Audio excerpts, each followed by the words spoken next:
to go through the papers now. We're joined by former Conservative advisor Claire Pearsall and Biggins come weather forecaster who's just updated me that it's raining outside. Yeah, I know. Thank you for that. It's not good, I'm afraid.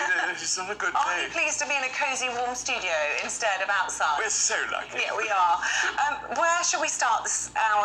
Claire, you want to talk about the start, which is, let's be honest, there's a bit of light relief in all of this. It's been lettuce camel week. They're talking about lettuce Liz is cut to shreds. What have we had this week? Other analogies, lettuce prey on leaf support. Indeed, indeed. And this is the Daily Star who have put together a YouTube channel all of its own with a lettuce. And it started off as just a lettuce and a photograph of Liz Truss and who would last longer. And as the days have gone by, they've added googly eyes, some hair, a pair of glasses, mini cheddars. I think there was a can of energy drink as well on one day. And apparently the bookies are firmly behind the lettuce to outlast the Prime Minister. How much can you get on the lettuce? I haven't looked at the odds. I think we need odds? to. I think we need to have a look at those. But this is a plucky 60p salad staple, as the Daily Star pointing out to us. And I think it just goes to show how little authority the Prime Minister has when we are now watching live feed of a lettuce. Yeah. Quite divisive as well, because she was a Remainer and he voted leave.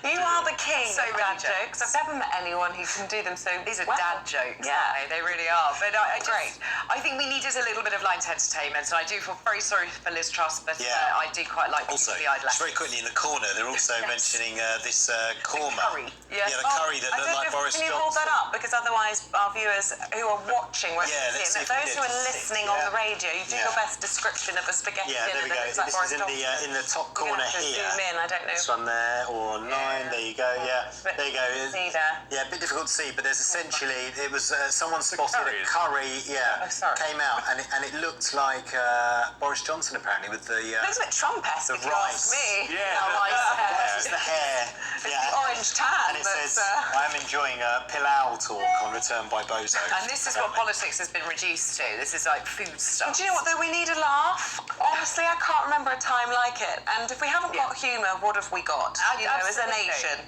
Absolutely. I agree. It's interesting that Liz obviously is on everybody's lips at the moment, but she runs every morning. Did you see it in the paper yesterday? I think she goes to one at Lambeth Palace or something, and she runs with a, I suppose... Chased by her backbenchers. Well, not at the moment, but possibly that will come. Yeah. But I was wondering whether all this, what's going on, whether she sleeps at night, whether she's worried and, upset by it all, but at least she's out running. So that's quite good. Yeah, well, look, 100% she'll be stressed beyond belief, and I wouldn't wish it on my worst enemy, to be perfectly honest, but there would be an easy solution to it all if she, Yeah. Yes. Biggins, you want to talk about Barbara Windsor. TV Gold says the headline in the Mirror. We're going to be speaking, I believe, to her husband, yeah. Scott Mitchell, who is a great friend of mine, and Barbara was a great friend of mine. We had many, many happy memories together. We went to Venice. I worked with Barbara a lot, and Scott has written this wonderful book. Oh, look, there you are. In Venice, yes. Is that the Gritty Palace that you're stood outside? It is. Very nice. We weren't staying there. We were staying just down the road in a very nice hotel. But we had a wonderful time, and Barbara had the most wonderful sense of humour and laugh, and we did laugh a lot. And it's sad because I keep thinking I must ring Barbara and tell her something, and she's not there anymore. But luckily Scott is. But the book is wonderful, and it's a very truthful book. It's something, that he hasn't held back. And, he went through really bad time towards the end. Yeah. When dementia is a terrible thing, and he went through it with her brilliantly. Claire, what's it been like in the green room listening to Biggins and Scott chatting? I tell you what, it's such an interesting life, and you hear all the... And then Biggins keeps then apologising for name dropping, and it's like, no, I want to know. I just passed quickly around during the break to the loo, and I just heard, well, we were on a yacht once. So I thought, oh, right, okay. My life is is so dull in comparison to these stories. It is not dull, but you do want to talk about a spam comeback in the mail. Yes. I mean, just in the cost of living crisis. So this is the annual Waitrose Food and Drink Report, which is looking at what people are buying and how they're saving money. And spam, including spam fritters, are making a comeback. Quite interested in beef shin as well. Beef shin apparently is. And And fish heads. Fish heads. Fish For the love heads of God. to making curries. And I think there's quite a lot of us that will be sitting there going, no, this is not great. But of course, times are hard for people. And if you are going to get a meal for a family with What's wrong some with nutrition. tuna? You know, good old-fashioned tin. I understand, non-perishables, but what's wrong with a bit of tinned salmon? Or why? I don't disagree with you, but I So anti-Spamish. She's really Is that a taboo thing? it reminds me of school dinners of the 1980s, and I can smell it. I now, just think and it's meat in a horrendous. can. Meat in a Except can. I love corned beef. Oh right, okay. Yeah, corned beef sandwiches. Oh, a bit of mustard. divine, absolutely divine. What would you have with that? Bit of mustard or Bit of mustard, tomato. white bread, brown bread? Oh, white. White. Has to be soft white bread. Soft white bread, lettuce or a bit of. No, too healthy. But that's also, it's interesting you're saying white bread, because apparently shoppers are now shunning the artisan loaf in favour of a white sliced loaf. Because it's cheaper. Because it is cheaper Yeah, and will it is last cheaper. longer. And I think that's now what people are looking for. So all of those markets selling artisan loaves at sort of £6, that's now got to check. Although those sort of sourdoughs, they do last forever. I know white bread lasts forever as well because it's full of sugar. But Yes. your sourdough, you can keep And it's for also a long time. great for toasting sourdough. It's much nicer taste. Oh, Yeah. delicious. Quite hungry. Yeah, I haven't had any breakfast. Oh, I was Or just Make your own bread, as someone's just said in my ear. Yeah, lockdown style. We've got a bread Yes. maker. We've got to get back to it. We've got to get back to that. But it is quite interesting that people are going back to things that were sort of the wartime favourites. And it feels like we're also almost entering that with the threat of the electricity outages in January and February, as a previous guest has said, and with all that's going on in the cost of living crisis. So I think people are looking back at those kind of comforts and wartime favourites and reducing the money that they spend in the shops. I just think it's quite an interesting look at how we as a nation will cut our cloth accordingly. I'm not sure that I will go to the spam fritter route, but I am I was just certainly... thinking about spam fritters, yeah. Will you? Yeah. Paul, just are you thinking going to about- spam fritter I it? don't know, I'll give it a go. Give it a go. Give it a Not go. ruling that out. It's with mayonnaise, quite nice, tomato ketchup. No. Mind you, that costs a fortune now. Yeah. I always find ketchup's a bit of a cover-up, though. Do you? Can't taste anything else if there's ketchup. Ketchup with it. I love ketchup, though. Gee, I never thought they could. Oh, no, I love it. The things you find out. Isn't it interesting? Do you remember, well, probably none of you were there, but the day we did a taste test, a blind taste test with Chris Akabusi with the Heinz tomato ketchup and then own brands from some of the cheaper supermarkets. Yeah. He fell off his stool because he chose the own brand from, I can't remember, one of the budget supermarkets because he said it Aldi. tasted better than ketchup. He thought it was actual Heinz ketchup. So there's a top. Did you cost join of- in the taste I test? didn't. I decided to let Chris do that. I don't know, do you want to get up my dress? You wanted to protect your sources, didn't No, you? my gosh, I can't bear it. Dear. Where do you get them? I apologise to all Trust me, your... I've got a viewers. very limited stock cupboard. Begins. Yes. You want to talk about Susanna Reid on Halloween makes her anxious. Yeah, well, I agree. This is all... She was on the Good Morning, obviously. What are you doing talking about that? She was on the programme, Okay, I'll forgive and you. she was presenting it with Richard Madeley, and she said to him, I hate Halloween, and I agree with her. I hate Halloween. What do you hate about it? I hate the fact, Trick-or-treaters. yes, trick and treat. I hate being at home and the doorbell going, and you have to go down and be pleasant to children and then give them sweets. You don't have to be pleasant to them, you can just... Yeah, but you know, it's an Americanism, though. This is, started in America.